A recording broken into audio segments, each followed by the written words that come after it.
میرے محترم دوستو، آگے آنے والا مہینہ انتہائی مقدس مہینہ ہے۔ وہ مہینہ رمضان المبارک کا مہینہ ہے۔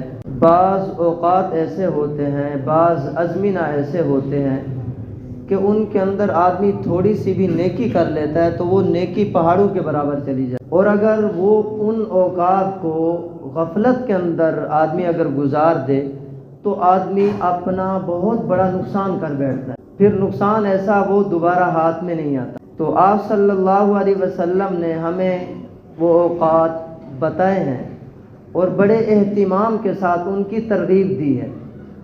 من جملہ ان ایام میں سے ایک آنے والا مقدس مہینہ رمضان المبارک کا مہینہ ہے۔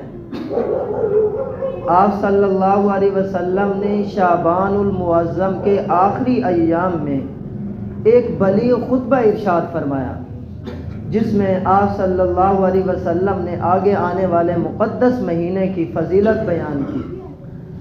آپ صحابہ فرماتے ہیں، حضرت سلمان رضی اللہ تعالیٰ عنہ، سلمان فارسی رضی اللہ تعالیٰ عنہ راوی ہیں، وہ کہتے ہیں خطبنا رسول اللہ صلی اللہ علیہ وسلم، ہمیں آپ صلی اللہ علیہ وسلم نے خطبہ ارشاد فرمایا۔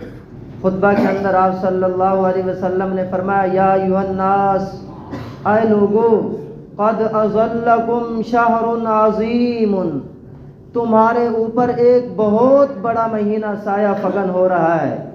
شہر عظیم کا ہے، بہت بڑا مہینہ، شہر مبارک، انتہائی بابرکت مہینہ ہے، برکتوں والا مہینہ، ایسے برکتوں والا مہینہ کہ اللہ کی رحمت اس مہینے کے اندر بارش کے قطروں کی طرح برس رہی ہوتی ہے۔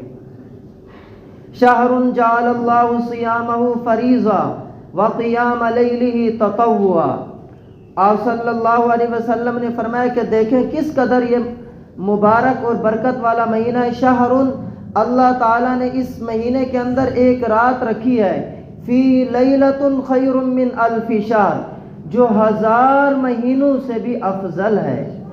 ایک رات کے اندر آپ عبادت کر لیں، آپ اس کے برخلاف باقی 1000 مہینے آپ عبادت کرتے رہیں، لیکن اس ایک رات کی عبادت 1000 مہینوں کی عبادت سے افضل ہے۔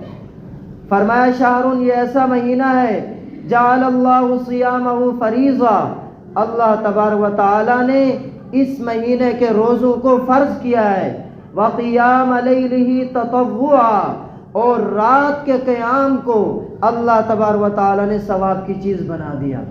یعنی دن کے اندر روزہ رکھنا یہ بھی من جانب اللہ فرض ہے، اور رات کو کھڑے ہو کر تراویح ادا کرنا یہ بھی من جانب اللہ، اس کی تاکید ہے، اللہ ہی کی جانب سے دونوں کا حکم ہے۔ تو روزوں کا حکم بھی اللہ کی طرف سے اور تراویح کا حکم بھی اللہ کی طرف سے۔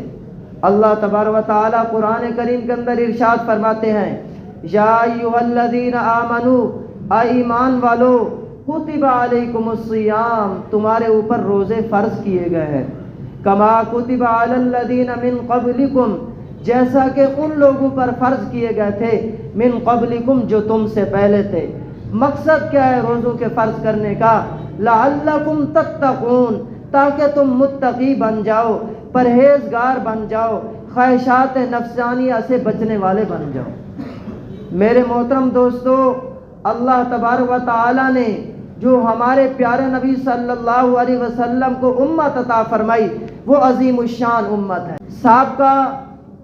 سابقہ لوگوں کے اوپر روزے فرض تھے، اب اللہ تبارک و تعالی نے یہود پر بھی رمضان المبارک کے روزے فرض کیے، نصارہ پر بھی رمضان المبارک کے روزے فرض کیے، لیکن انہوں نے اس کی قدر نہیں کی۔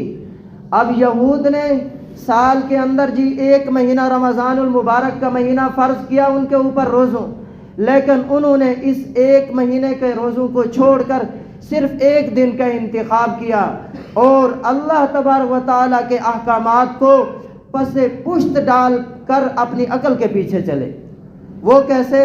کہنے لگے کہ ہم اس ماہ کے روزے نہیں رکھیں گے، بلکہ ہم تو صرف اس دن کا روزہ رکھیں گے جس دن اللہ تبارک و تعالی نے موسیٰ علیہ السلام کو فرعون سے نجات دی تھی اور فرعون غرق ہوا، اور وہ دن ہے کون سا؟ 10 محرم کا، تو ہم صرف 10 محرم کا روزہ رکھیں گے۔ اب اللہ تبارک و تعالی نے وہ ثمرات اور وہ برکات جو رمضان المبارک کے مہینے کے اندر تھیں، جب انہوں نے اللہ کے احکامات کو چھوڑ کر اپنی من مانی والی زندگی گزاری تو اللہ تبارک و تعالیٰ نے وہ ثمرات اور برکات ان سے اٹھا لی۔ اب بات آئی پھر دوسرے نمبر پر عیسائی، ان کے اوپر بھی رمضان المبارک کے روزے فرض ہوئے۔ اب یہ روزے رکھتے چلے آئے۔ آپ کو معلوم ہے رمضان المبارک کا جو مہینہ ہے، کبھی گرمیوں میں کبھی سردیوں میں موسم کے بدلنے سے اس میں بھی تبدیلی آتی رہتی ہے۔ جب سردیوں کے روزے تھے تو وہ رکھتے رہے، لیکن جب موسم آیا گرمی کا، گرمی کی شدت تھی، دن بھی بسا اوقات بڑے ہو جاتے ہیں، دن بڑے تھے تو اب عیسائی کہنے لگے یہ تو ہمارے اوپر مشقت ہے، ہم ان ایام کے اندر روزہ نہیں رکھ سکتے، ہم اب کیا کرتے ہیں اس مہینے کو موسم بہار کے اندر لے آتے ہیں، اب ہم رمضان المبارک کے مہینے کے روزے چھوڑ کر جب موسم بہار ہوگا وہاں ہم روزے رکھیں گے۔ اچھا یہ کر رہے ہیں، پھر اس کے ساتھ جی ہم 10 روزے اور بڑھا دیتے ہیں، کیونکہ ہم ایک آسانی کو حاصل کر رہے ہیں تو 30 کی بجائے اب ہم 40 روزے رکھیں گے، ہم تبدیلی کر رہے ہیں۔ حولوہ، انہوں نے اس مہینے کو تبدیل کر کے رمضان المبارک کا مہینہ چھوڑ کر اور مہینے کے اندر، چاہے وہ شوال کا ہو چاہے جو بھی مہینہ ہو، جب وہ موسم بہار کے اندر آتا تھا تو اس میں وہ روزہ رکھتے تھے۔ انہوں نے بھی اللہ کے احکامات کو پس پشت ڈال دیا، رمضان المبارک کے فضائل و برکات سے وہ بھی محروم ہو گئے۔ اب 30 کی بجائے 40 رکھ رہے ہیں، اپنی عقل کے پیچھے چل رہے ہیں، اللہ کا حکم نہیں مان رہے، سمجھ یہ رہے ہیں کہ جی ہم اللہ کا حکم مان رہے ہیں۔ اب ان کے اوپر ایک بادشاہ آتا ہے اور وہ بادشاہ بیمار ہوا۔ اب یہ پوری قوم انہوں نے منت مانی کہ اگر اللہ تبارک و تعالی ہمارے اس بادشاہ کو شفا عطا کر دیں تو ہم مزید 7 روزوں کا اضافہ کر دیں گے۔ اب اس بادشاہ کو شفا مل گئی، اب 40 کی بجائے 47 روزے رکھنا شروع کر دیے، 47 ہو گئے۔ اب وہ بادشاہ جتنا عرصہ چلتا رہا، جب اس کا انتقال ہوا ایک اور بادشاہ آیا تو اس نے کہا یہ کیا ہے، 50 ہی مکمل کرو، 50 کی گنتی پوری کر لو۔ اسی کو اللہ تبارک و تعالی نے قرآن کریم کے اندر ارشاد فرمایا، اتخذوا احبارهم ورهبانهم اربابا من دون اللہ، ان لوگوں نے اللہ کو چھوڑ کر اپنے رہبان کو، اپنے پادریوں کو انہوں نے رب بنا لیا، جیسے کہتے گئے اللہ کا حکم چھوڑ کر ان کی بات مانتے چلے گئے۔ اب وہ لوگ رمضان المبارک کی برکات سے، ثمرات سے کیا ہو گئے، محروم ہو گئے۔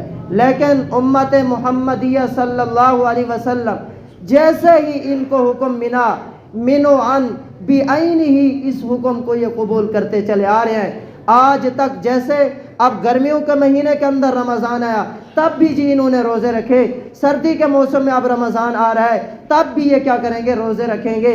اللہ تبارک و تعالیٰ کے ہر حکم کو یہ امت بجا لانے والی ہے۔ فرمایا کہ اللہ تبارک و تعالیٰ نے اس کے روزوں کو فرض کیا ہے، وَقِيَامَ لَيْلِهِ تَطَوُّعًا، اور رات کے قیام کو اللہ تبارک و تعالیٰ نے ثواب کی چیز بنا دیا۔ آپ صلی اللہ علیہ وسلم نے آگے ارشاد فرمایا، من تقرب فیہ بخصلۃ کان کمن ادی فریضۃ فیما سواہ۔ آپ صلی اللہ علیہ وسلم جی ان الفاظ سے اس مقدس مہینے کی فضیلت بیان کر رہے ہیں۔ فرمایا کہ جو شخص اس مبارک مہینے کے اندر نفل پڑھے گا اس نفل کا ثواب فرض کے برابر ہے۔ سبحان اللہ۔ اب رمضان المبارک کے مہینے کے اندر تم جتنے نوافل پڑھو گے ہر نوافل کا ثواب کس کے برابر ہے، فرض کے برابر ہے۔ فرض کا ثواب کتنا ملے گا؟ فرمایا ومن ادا فریضۃ فیہ کان کمن ادا 70 فریضۃ فیما سواہ۔ جو اس مقدس مہینے کا ایک فرض پڑھے گا اس کو 70 فرائض کے برابر ثواب ملے گا۔ سبحان اللہ۔ میرے محترم دوستو، ایک دن کے اندر 5 نمازیں فرض ہیں، 14 دن ملا کر 70 نمازیں بنتی ہیں۔ اب ہم جی 14 دن غیر رمضان کے جی ان میں ہم فرض ادا کریں، رمضان المبارک کا ایک فرض ادا کریں تو وہ 14 دن کے فرضوں کے برابر ہے۔ تو آپ اندازہ لگیں یہ تو صرف ایک نماز کی بات ہے۔ تو فرمایا کہ جو شخص رمضان المبارک کا ایک فرض ادا کرتا ہے اس کو کتنے فرائض کے برابر؟ 70 فرائض کے برابر ثواب مل رہا ہے۔ اب ہم جیسے کہ ہم شعبان کے اندر فرائض ادا کر رہے ہیں اور اس سے پیچھے ہم فرائض ادا کرتے چلے آ رہے ہیں، تو جو ہم نے 70 فرائض ادا کیے ہیں، رمضان المبارک کی ایک نماز کا ثواب 70 کے فرائض کے برابر ہے۔ تو کس قدر جی دیکھیں اللہ کی رحمت کا آپ اندازہ لگائیں، اللہ کی رحمت مسلمانوں کے اوپر کس قدر برس رہی ہے۔ لیکن میرے محترم دوستو یاد رکھو، اس نعمت سے، اس فضیلت سے وہی لوگ فائدہ اٹھائیں گے جو اپنے آپ کو اس عبادت پر لائیں گے۔ اس کی مثال یوں سمجھیں جیسے باہر جی بارش ہو رہی ہے، جی اب بارش ہو رہی ہے، ایک آدمی کمرے کے اندر بیٹھا رہے تو اس کے اوپر بارش کا ایک قطرہ بھی نہیں پڑے گا، جب باہر جائے گا تو بارش کا قطرہ پڑے گا۔ اب اس مقدس مہینے کی فضیلت وہی لوگ حاصل کر سکیں گے جو اپنے آپ کو اس مقدس مہینے کی فضیلت حاصل کرنے کے لیے لگائیں گے کام کے اوپر۔ جی وہ روزے بھی رکھیں گے، جی رات کو کھڑے ہو کر تراویح بھی ادا کریں گے، تب ان کو یہ فضیلت کیا ہوگی؟ حاصل ہوگی۔ فرمایا کہ جی اس مہینہ کا ایک فرض ادا کر لو، وہ 70 فرائض کے برابر ہے۔ جی فرمایا من ادا فریضۃ فیہ کان کمن ادا فریضۃ فیما سواہ وہو شہر الصبر والصبر ثواب الجنہ۔ جب تم روزہ رکھو گے جی تمہیں بھوک بھی لگے گی، پیاس بھی لگے گی، واہ ویلا نہیں کرنا۔ اس سے جی یہ نہ ہو کہ جی آج روزہ بہت ستا رہا ہے، آج بھوک بہت زیادہ لگ رہی ہے، آج پیاس بہت زیادہ لگ رہی ہے، یہ زبان کے اوپر حرف شکایت لے کر نہیں آنا۔ یہ صبر کا مہینہ ہے جی، صبر کے ساتھ اس مہینے کو گزارنا ہے۔ وَهُوَ شَهْرُ الصَّبْرِ، تم صبر کرو گے، روزے رکھو گے اور رات کو کھڑے ہو کر جی قیام کرو گے، تراویح پڑھو گے، اس میں بھی تمہیں مشقت ہوگی، تو پھر تمہیں ملے گا کیا؟ آپ صلی اللہ علیہ وسلم نے ارشاد فرمایا جی وَالصَّبْرُ ثَوَابُ الْجَنَّةِ، صبر اس کا بدلہ جنت ہے۔ اب یہ تم اعمال کر لو، عند اللہ تمہیں جنت مل جائے گی۔ وَالصَّبْرُ ثَوَابُ الْجَنَّةِ، اللہ تبارک و تعالیٰ قرآن کریم کے اندر جا بجا یہ اعلان فرما رہے ہیں ان اللہ مع الصابرین، اللہ تبارک و تعالیٰ کی خاص الخاص مدد و نصرت صابرین کے ساتھ ہے۔ اللہ تبارک و تعالیٰ دوسری جگہ قرآن کریم کے اندر ارشاد فرماتے ہیں انما یوفی الصابرون اجرہم بغیر حساب، صابرین کو اللہ تبارک و تعالیٰ کی طرف سے جو بدلہ ملے گا وہ بغیر کسی حساب کے ہوگا۔ میرے محترم دوستو، ہر چیز ہم فرائض پڑھ رہے ہیں، ان کا بھی جی ہمیں ان کے حساب کے بقدر ہمیں ثواب ملے گا، لیکن روزہ ایک اللہ کی ایسی عبادت ہے کہ اس کا جب ثواب ملے گا وہ بغیر کسی حساب کے ملے گا جی، وہ غیر محدود ہوگا، وہ محدود نہیں ہوگا۔ والصبر ثواب الجنہ وشہر المواسات، یہ مہینہ آپس میں غمخواری کرنے کا مہینہ ہے، ہمدردی کرنے کا مہینہ ہے۔ اس مہینے کے اندر جی ایک دوسرے کے ساتھ غمخواری کرو، ایک دوسرے کے ساتھ ہمدردی کرو۔ جی اگر تم اپنے لیے افطار کے لیے 10 چیزیں لے کر آ رہے ہو تو اپنی اس افطاری کے اندر غریب کو بھی شریک کرو، 2 چیزیں 5 چیزیں اس کو بھی دے دو تاکہ وہ بھی اپنا روزہ صحیح طریقے سے افطار کر لے۔ جی غمخواری کرنا ہے، ہمدردی کرنا ہے، حسن سلوک کرنا ہے، یہی اسلام کی تعلیمات ہیں۔ یحییٰ برمکی رحمۃ اللہ علیہ، حضرت سفیان ثوری رحمۃ اللہ علیہ بہت اللہ کے نیک اور برگزیدہ بندے گزرے ہیں، ہر وقت اللہ تعالیٰ کی عبادت کے اندر مصروف رہتے تھے۔ اس زمانے کے جی مالدار لوگوں میں سے ایک کا نام یحییٰ برمکی ہے۔ جب انہوں نے دیکھا یہ آدمی اللہ کی عبادت کرتا رہتا ہے، لوگوں کو بھی جی اوامر کا حکم کر رہا ہے اور نواہی سے منع کرتا ہے، تو انہوں نے کہا کہ ہر ماہ آپ کے اوپر 1000 درہم خرچ کروں گا۔ اب یحییٰ برمکی رحمۃ اللہ علیہ ہر مہینے 1000 درہم خرچ کرتے ہیں، کس کے اوپر؟ حضرت سفیان ثوری رحمۃ اللہ علیہ پر۔ اب جب حضرت سفیان ثوری رحمۃ اللہ علیہ رات کو جب اللہ کے سامنے نوافل پڑھتے تو دوران نوافل جب سجدہ کے اندر جاتے تھے تو حضرت یحییٰ برمکی رحمۃ اللہ علیہ کے لیے دعا کیا کرتے تھے، آئے اللہ تعالیٰ یحییٰ برمکی نے دنیا کے اندر میری کفالت کی ہے، آئے اللہ اپنے لطف سے آخرت کے اندر اس کی کفالت فرما۔ سبحان اللہ۔ میرے محترم دوستو، جب یحییٰ برمکی رحمۃ اللہ علیہ کا انتقال ہوا تو خواب کے اندر لوگوں نے دیکھا، پوچھا یحییٰ برمکی آپ کا کیا بنا؟ تو یحییٰ نے جواب دیا اللہ تبارک و تعالی نے سفیان ثوری رحمۃ اللہ علیہ کی دعا کی برکت سے میری مغفرت فرما دے۔ یہ ہے جی اپنے مسلمان بھائیوں کے ساتھ غم خاری کرنا، ہمدردی کرنا، حسن سلوک کرنا۔ صحابہ کرام رضوان اللہ علیہم اجمعین، دیکھیے جب مہاجرین پہنچے ہیں، ہجرت کر کے مدینہ منورہ پہنچے ہیں، آپ صلی اللہ علیہ وسلم نے مواخات قائم کی، بھائی چارہ قائم کیا، تو جو انصار تھے انہوں نے اپنا مال سارا کا سارا مہاجرین کے سامنے پیش کر دیا، آدھا تم لے لو جی، آدھا ہم لے لیں گے۔ اس کو کہتے ہیں بھائی چارہ، اس کو کہتے ہیں غمخواری کرنا، اس کو کہتے ہیں ہمدردی کرنا۔ میرے محترم دوستو، آج ہمیں بھی چاہیے ہم اپنے قرب و جوار کے اندر دیکھیں کون سے بیچارے ایسے یتیم بچے بھی ہیں، ان کے والد اب اس دنیا فانی سے چلے گئے ہیں، آخر ہمارے بچے ہیں، ہم ان کی دیکھ بھال کر رہے ہیں، ان کی ضروریات ہیں، کیا ان یتیم بچوں کی کوئی ضروریات نہیں ہے؟ تو پہلے ان کے اوپر بھی جی نظر کریں۔ آپ صلی اللہ علیہ وسلم نے فرمایا جو شخص یتیم کی کفالت دنیا کے اندر کرے گا، کل قیامت والے دن وہ جنت میں میرے ساتھ ہوگا۔ آپ صلی اللہ علیہ وسلم نے دونوں انگلیاں ملا کر درمیان میں تھوڑا سا فاصلہ تھا، فرمایا ایسے ہی جنت کے اندر ساتھ ہوگا۔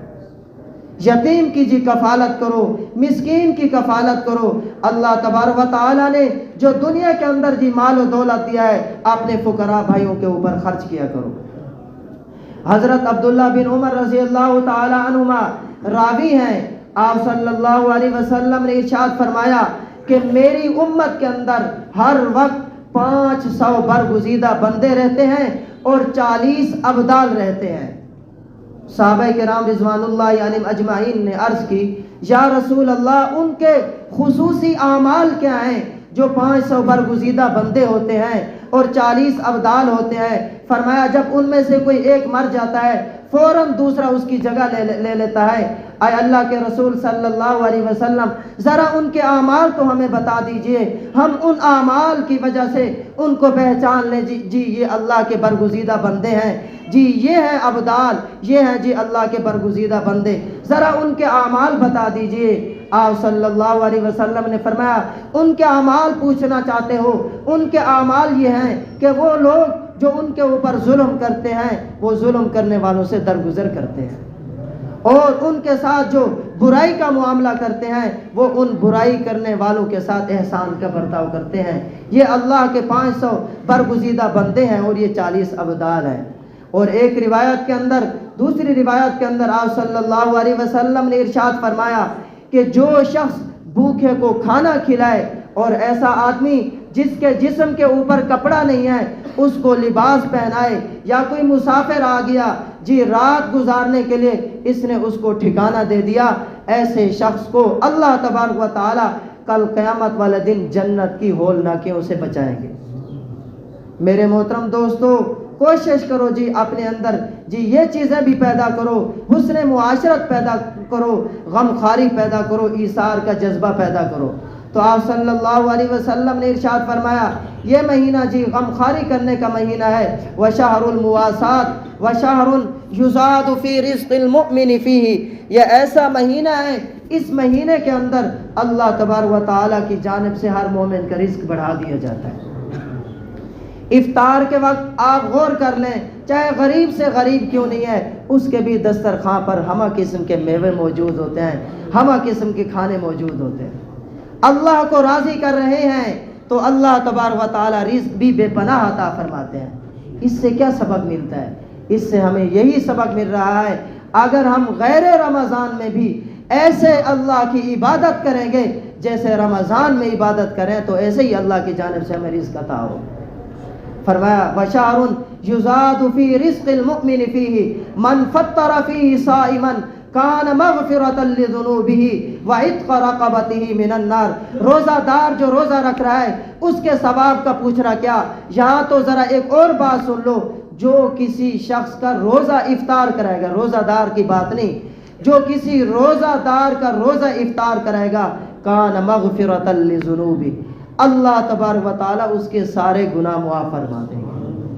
کان مغفرۃ لذنوبہ، سارے گناہ معاف ہو گئے۔ آگے آپ نے فرمایا وعتق رقبتہ من النار، اس کے پورے جسم کو اللہ تبارک و تعالیٰ جہنم سے خلاصی عطا فرما دیں۔ اب جب جہنم سے خلاصی ہو گئی تو ایسا شخص کہاں جائے گا؟ جنت کے اندر جائے گا۔ جو روزہ دار کا روزہ افطار کرا رہا ہے اس کو یہ ثواب مل رہا ہے، اب روزہ دار کو کیا ثواب ملے گا اس کی ابھی بات نہیں ہو رہی۔ تو فرمایا کہ جو کسی آدمی کا روزہ افطار کرائے گا کان مغفرۃ لذنوبہ، اس کے سارے گناہ معاف ہو جائیں گے۔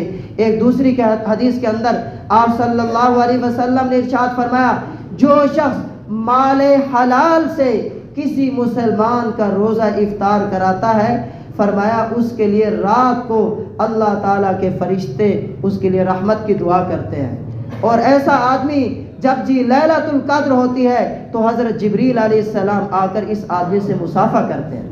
جو کسی مسلمان کا مال حلال سے روزہ افطار کرا رہا ہوتا ہے، اب لیلۃ القدر کی رات کے اندر جبریل علیہ السلام اس سے مصافحہ کر رہے ہیں۔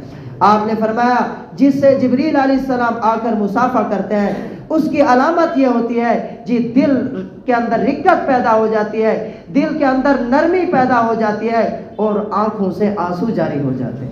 وہ آدمی گڑ گڑا رہا ہوتا ہے، اللہ کے سامنے عاجزی کر رہا ہوتا ہے، انکساری کر رہا ہوتا ہے۔